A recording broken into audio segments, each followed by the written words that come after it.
மாண்புமிகு பேரவைத் தலைவர்களே, திருவண்ணாமலை மேல்மலையனூர் செல்வதற்கு அனைத்து விஐபிகள் செல்வதால் செஞ்சியில் பொதுப்பணித்துறை மூலமாக சுற்றுலா மலை அமைக்கப்படுமா?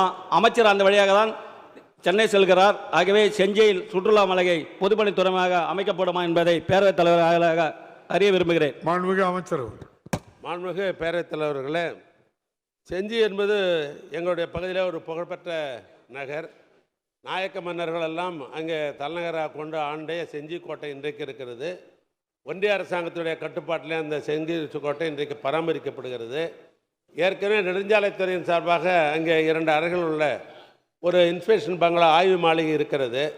ஆனாலும் பொதுப்பணித்துறையின் சார்பாக அங்கே ஒரு சுற்றுலா மாளிகை கட்ட வேண்டும் என்ற அந்த அடிப்படையில் அந்த தொகுதியினுடைய சட்டமன்ற உறுப்பினர் செஞ்சி நம்முடைய மஸ்தான்ஜி அவர்கள் தொடர்ந்து வலியுறுத்தியிருக்கிறார்கள்.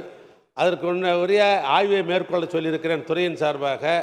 எனவே 4 அறை உள்ள சாலை இது அறை கட்டுவதா அல்லது 6 அறைகள் கொண்ட ஒரு சுற்றுலா மாளிகை கட்டுவதா என்ற அடிப்படையில் எங்கள் துறைக்கு நான் ஆணையிட்டிருக்கிறேன். அந்த திட்ட மதிப்பீடு வந்தவுடனேயே முதலமைச்சருடன் கலந்து பேசி அந்த கட்டாயத்தை உணர்ந்து அடுத்த நிதியாண்டிலே இதுக்கு முன்னே எடுத்துக்கொள்ளப்படும். செய்திகளை உடனுக்குடனும் துல்லியமாகவும் தெரிந்து கொள்ள சப்ஸ்கிரைப் பண்ணுங்க.